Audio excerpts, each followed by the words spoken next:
पर नजर डाली तो ये क्या, न मेरी किताबें थी, न मेरी अलमारियां थी, न मेरा डाइनिंग टेबल था, और उस डाइनिंग टेबल के साथ मेरी महंगी वाली कुर्सी, वो सोफा, और जो मेरी नौकरी के दौरान जो मुझे मेडल्स, शील्ड्स और मुझे यादगारें जो मेरी थी, सारी की सारी गायब थी। जो मैंने अलमारियों पर सजा रखी थी, बेशुमार फोटो एल्बम थे, लेकिन वहां पर तो कुछ भी नहीं था, सारा के सारा गायब था। मेरे दादा जान, मेरे वालिद साहब की जाती डायरिया, वो भी सारी गायब थी। मेरा कमरा यूं लगता था कि गोदाम के तौर पर इस्तेमाल हो रहा था, और सामने दीवार पर मैंने खूबसूरत वॉलपेपर, एक बहुत खूबसूरत तस्वीर 25,000 रुपए की लगवाई थी, आज वो जगह जगह से फट चुकी थी।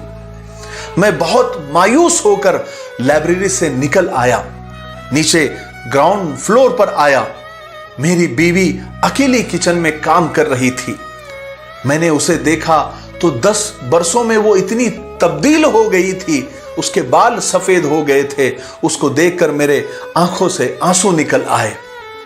मैं उससे कैसे पूछूं कि बेगम तुम्हारे घुटनों का क्या हाल है, तुम्हारी तबीयत कैसी है, तुम्हारी एड़ियों का दर्द कैसा है, तुम दवाइयां वगैरह तो ले रही हो ना।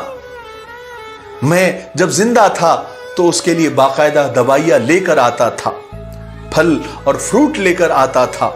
न जाने बच्चे अब उसके साथ क्या सलूक कर रहे होंगे, मगर हाय मेरी बेबसी, मैं सिर्फ देख सकता था, कुछ बोल नहीं सकता था।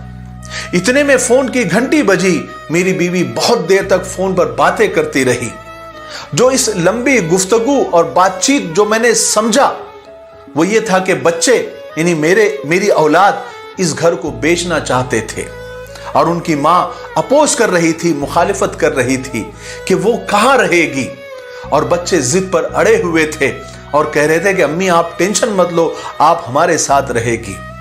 मेरी बीवी को मेरी नसीहत याद थी कि अपना डेरा अपना ही होता है और वही अच्छा होता है, मगर मेरी बीवी बच्चों की जिद के आगे अपने हथियार डाल रही थी।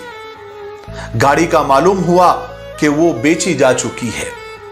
इतने में मेरा जो नौकर था वो लाउंज में दाखिल हुआ।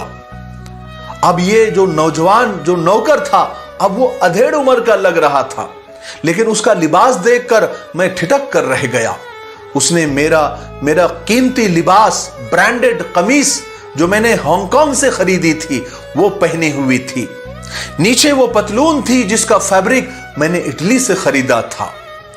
अच्छा, ओहो, मैं समझ गया कि मेरे सारे कीमती लिबास, मेरे सारे ड्रेस नौकरों में तकसीम कर दिए गए थे। मेरे अपनों ने मेरे लिबास की यह कीमत लगाई, उसे नौकरों में तकसीम कर दिया, यानी खुद भी नहीं पहना।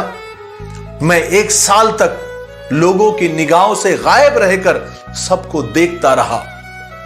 एक एक रिश्तेदार के घर पर गया, दोस्तों के घर पर गया, एक एक बेटा बेटी के घर जाकर उनकी बातें सुनी।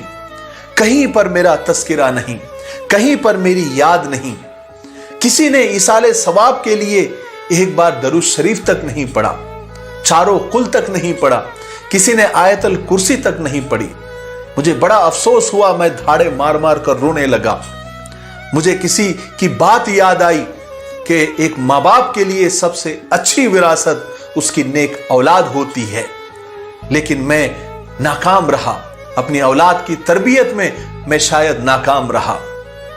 कभी कभार मेरा नाम अब्बा मरहूम करके मेरा जिक्र आ जाता था, वो भी सरसरी सा। मेरी पोती हां मुझे कभी कभी याद कर लिया करती थी। अपनी मां से कहती थी कि ये जो लकड़ी की मेज है ये नाना अब्बू लाए थे जब मैं छोटी थी, इसे फेंकना मत। फिर मैं शायरों के, अदीबों के, लोगों के इज्तिमात में, उनकी मजलिसों में जाने लगा, लेकिन कहीं भी मैंने मेरा जिक्र नहीं सुना। जिनकी मजलिसें मेरे बगैर अधूरी थी, जो मेरे बगैर खाना शुरू नहीं करते थे, जो मेरे बगैर चाय तक नहीं पीते थे,